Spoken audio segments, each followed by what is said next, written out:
Good morning प्यारे बच्चों, मैं हूं आपकी एजुकेटर पूर्णिमा दर सिंह। हम हिंदी की वर्कशीट नंबर 56 करेंगे, जिसकी डेट है 27 दिसंबर। रचनात्मक लेखन से ये वर्कशीट है, यानी कि हिंदी ग्रामर की वर्कशीट है।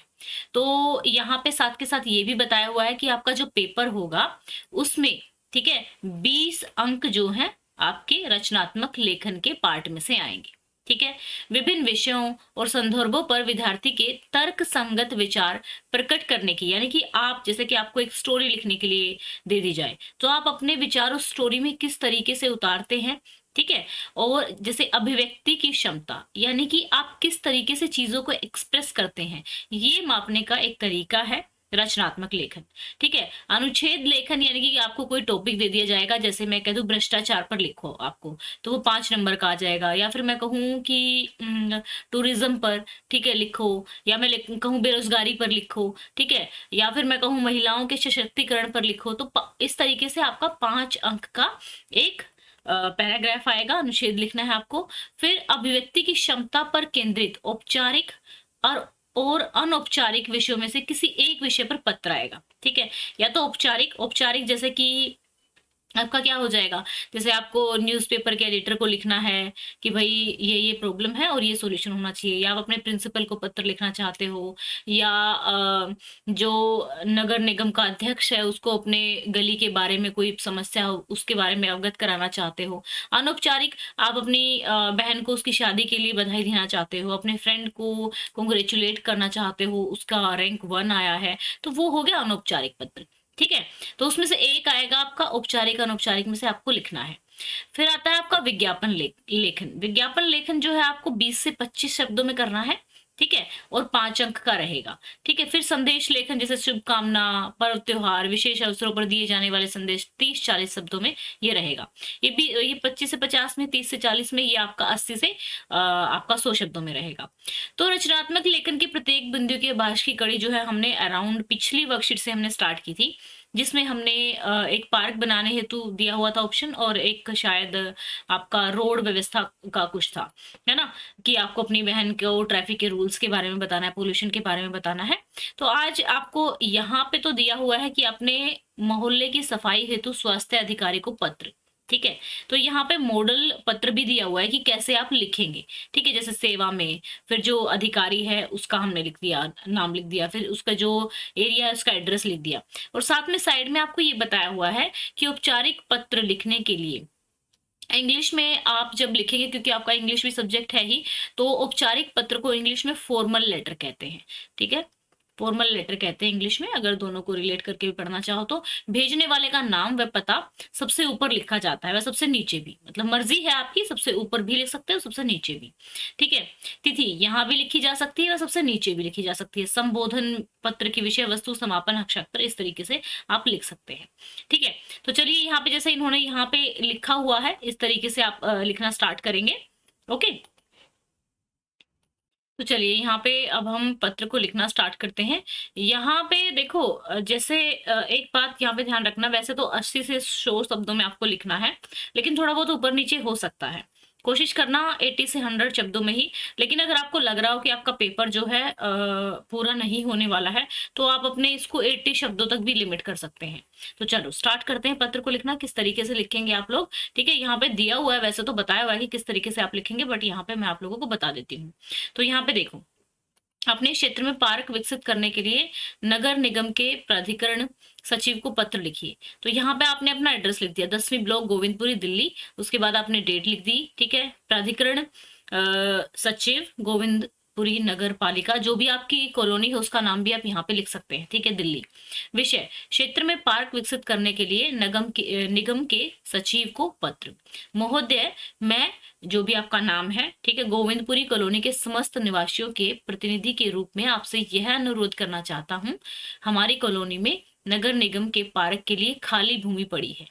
इस समय वह भूमि गंदगी का कारण बनी हुई है, क्योंकि जब भी खाली जगह होती है, आप लोगों ने देखा होगा कि कई बार ऐसे घरों के आसपास में अगर खाली प्लॉट होते हैं तो लोग उसको कचरे के ढेर के रूप में यूज करने लग जाते हैं। कॉलोनी के लोग उसे कूड़ा घर समझकर इस्तेमाल करते हैं। हम चाहते हैं कि हम स्वयं इस पार्क को विकसित और अव्यवस्थित करें। इसके लिए आपकी अनुमति, विभागीय सहयोग चाहिए। हमारा निवेदन है कि आप किसी दिन हमारी कॉलोनी, हमारी आएगा, हम नहीं आएगा, हमारी कॉलोनी, हाँ, अच्छा, हम नहीं आएगा, हम कॉलोनी वासियों के साथ बैठक करें और पार्क को विकसित करने की विकसित योजना बनवाएं। ठीक है। इस पार्क के बन जाने से बच्चों को खेलने कूदने के लिए एक खुला और स्वच्छ मैदान मिल जाएगा, जिससे उनका पूर्ण विकास संभव हो सकेगा एवं अन्य लोग भी अपना स्वास्थ्य लाभ ले सकेंगे। आशा है, चाहो तो इसको कट कर सकते हो। ठीक है, ये थोड़ा मतलब एक्स्ट्रा आपको लगे कि अगर 80 वर्ड से ऊपर जा रहा है, 180 वर्ड से ऊपर जा रहा है, तो इस चीज को डायरेक्टली आप बात लिख सकते हो कि हाँ भाई ये चीज मैं कराना चाहता हूँ।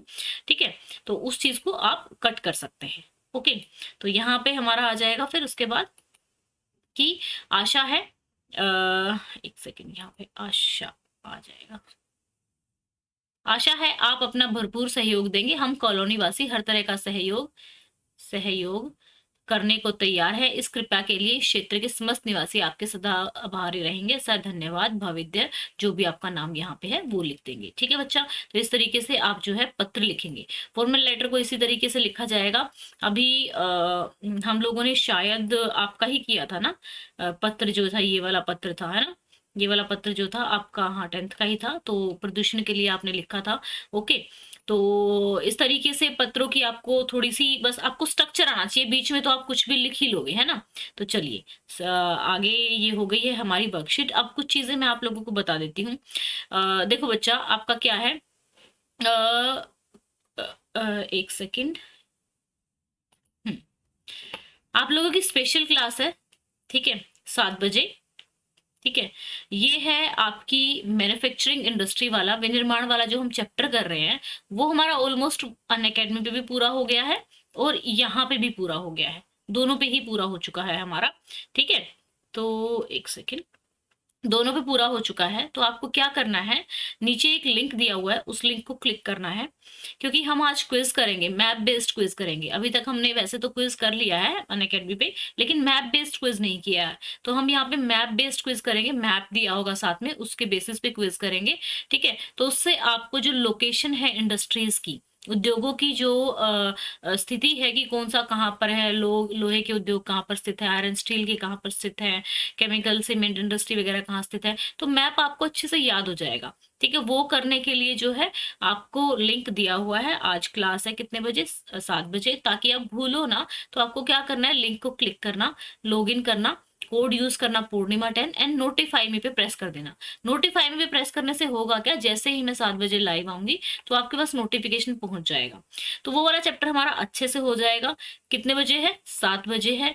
और यहाँ पे जो है हमने ये चैप्टर पूरा कर लिया है। इसके बाद जो चैप्टर करेंगे हम, वो है मनी एंड क्रेडिट, क्योंकि आपकी वर्कशीट में नेक्स्ट चैप्टर जो आएगा वो मनी एंड क्रेडिट का ही आएगा। जो क्विज होगा वो दोनों मीडियम में होगा, दोनों मीडियम के बच्चे अटेंड कर सकते हैं। ओके बच्चों, तो ये थी हमारी आज की वर्कशीट। आई होप सो समझ में आ गया होगा। एंड अगर फर्दर आपको कोई डाउट आ रहा है, कोई प्रॉब्लम आ रही है लॉगिन करने में, तो आप मुझसे कमेंट करके पूछ सकते हैं। ठीक है, स्पेशल क्लास 7 बजे है। जो लिंक दिया हुआ है, यानी कि वो क्लास का लिंक है, और मनी एंड क्रेडिट वाले चैप्टर की भी आपकी स्पेशल क्लास लगी होगी। पर्टिकुलर क्लास की वीडियो पे जाके आपको क्लिक करना है।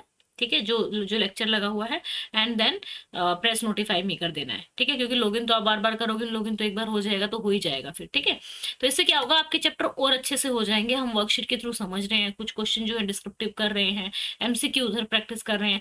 तो अब आप कहोगे कि मैम हमारा पेपर तो एमसीक्यू नहीं आने वाला है, तो वन लाइनर हो सकता है आपके क्वेश्चन आए। तो जब हमें फैक्ट याद हो जाएंगे, तो एमसीक्यू के थ्रू जब हम फैक्ट याद कर लेंगे, तो हम डिस्क्रिप्टिव में आसानी से कर पाएंगे। ओके बच्चों, अगर वीडियो अच्छी लगी है तो वीडियो को लाइक कर दो, चैनल को सब्सक्राइब कर दो। Thank you, have a nice day.